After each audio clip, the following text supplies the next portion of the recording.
Hey everyone, Joseph James here with Professional Canine Solutions.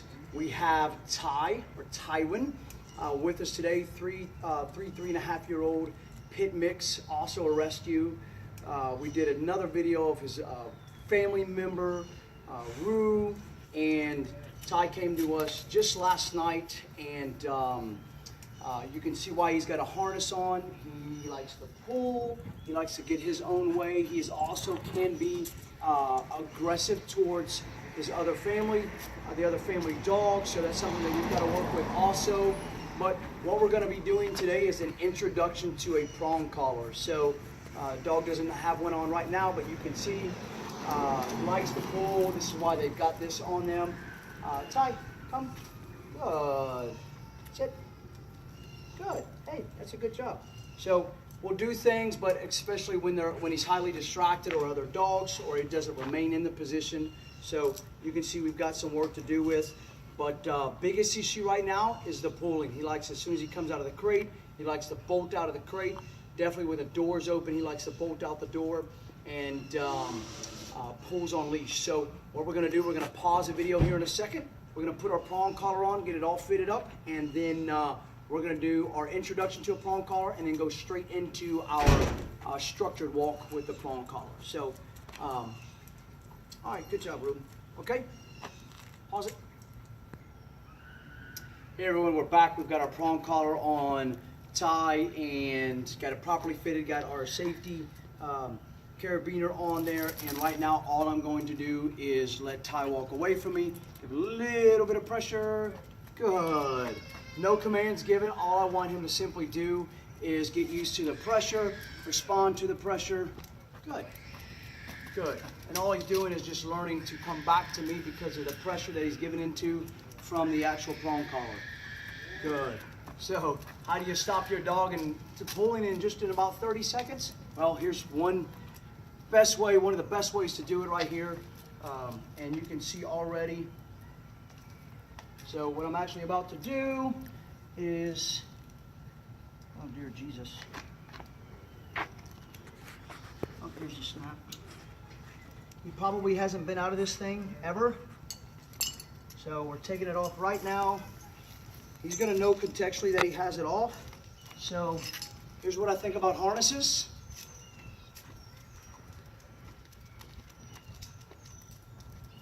Good.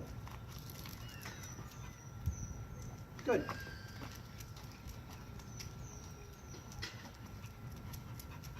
Good. Leash pressure up, go straight into the sit. Good job, buddy. So I'm not giving any commands right now. I just kind of want him to get used to the pressure. Good. Good.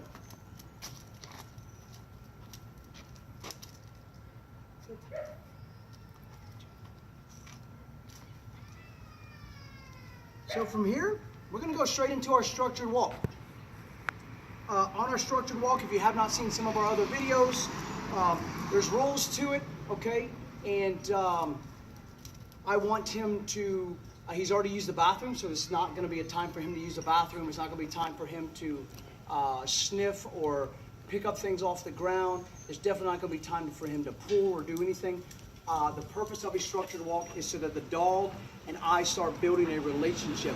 He starts doing the things that I'm requesting of him, also showing him when he does anything else that he's going to get a slight correction with the prong collar, and we're going to start to walk. There's rules to it. Like I said, he's going to be in a certain spot. Anytime he's out of that spot, I'm going to be letting him know what I'm wanting with the prong collar, so that'll be a slight correction. If he continues to do it, then the correction level will go up depending on what he's doing. And then also, as I stop and sit, then I'm going to start getting him used to, so like things like this that he's more worried about.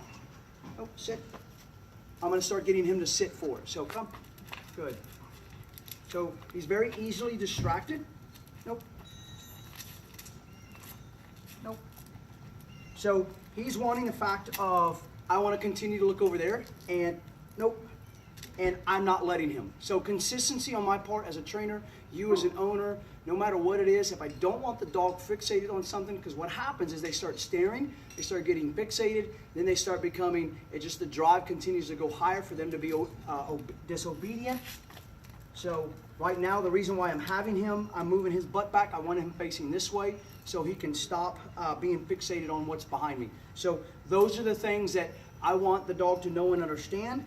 This is not a time for them to make their decisions, because a dog will always probably make the wrong one. It's time for me to make the decisions for him and teaching him what I want. So he doesn't need that. I need them focused on me when we're in a walk. So every time you see me come back with the leash pressure up, I'm correcting him. Nope. So we're going to go ahead and start our walk. And of course, anytime that he does that whatsoever, then I'm going to correct him as well. So here we go.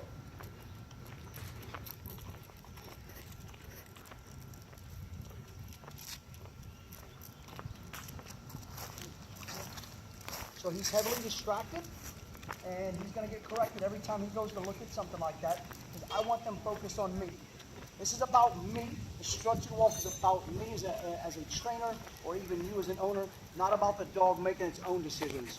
When the dog starts making their own decisions, they will make the wrong ones. So anytime you see me move the leash back, he's being corrected. So this is a position correction, as well as constantly, he wants to pay attention, he wants to be engaged in everything. So I've got to get a mindset shift in him right now.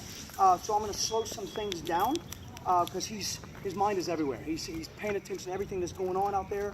So that's something that we're going to continue to work on. This doesn't happen in the very first lesson. This will happen continuously throughout over the next 2 weeks as we continue to train. So I've slowed some things down.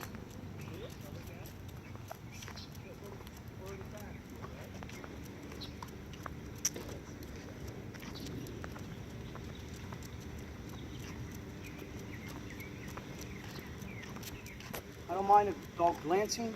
I don't want them to get fixated. So if I know, like the car's starting back there, he's going to probably want to look here in a second. And I don't want them doing that. So people coming up, okay, he wants to get fixated on it, I will correct that, because I want them again paying attention to what I'm doing, not what they want to do. Nope.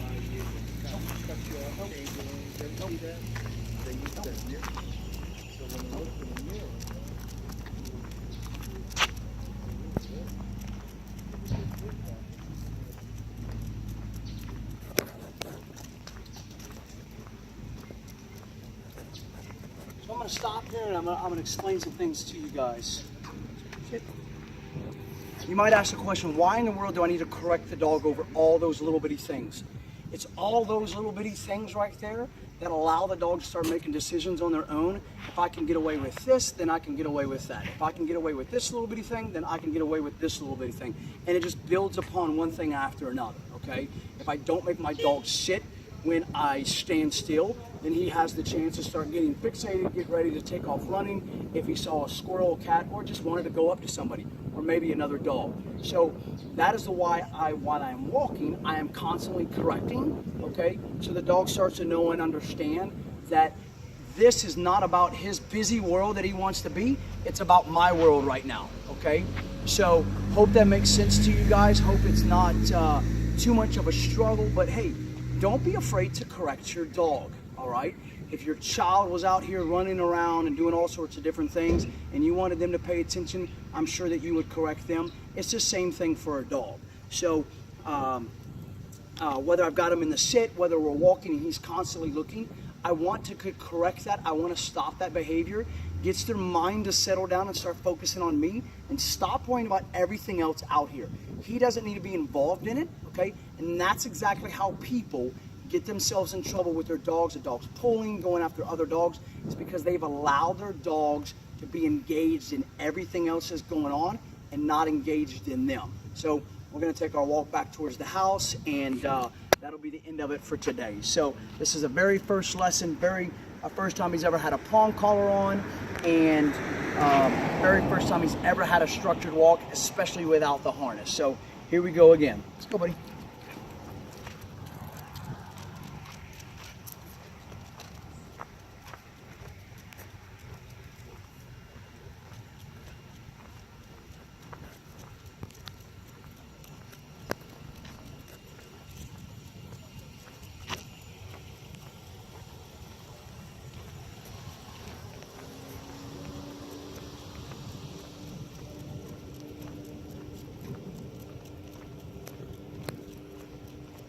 can already see a big, huge difference in the way we were walking here with the distraction and passing those same distractions again. He's more in tune to, not everything else, more in tune to me. I don't need the dog looking at me to know that he's in tune with me. I don't want him focusing on everything else going on in the world. That's my job. So, and if you saw just a second ago, or a few minutes ago, with me having the collar on him or the harness, he was pulling all over the place, things like that. Now he's actually not even pulling me at all. He may move a little bit forward. That's okay. I can correct that position by teaching him what I want.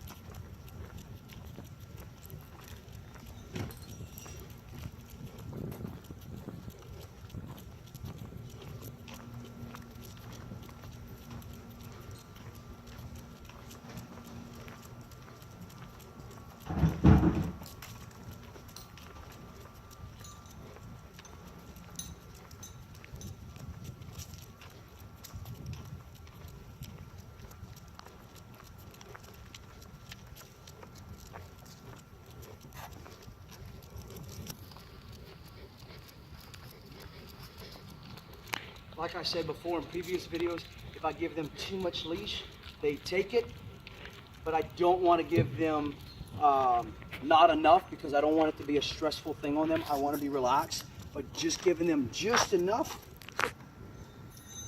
Sit. Good.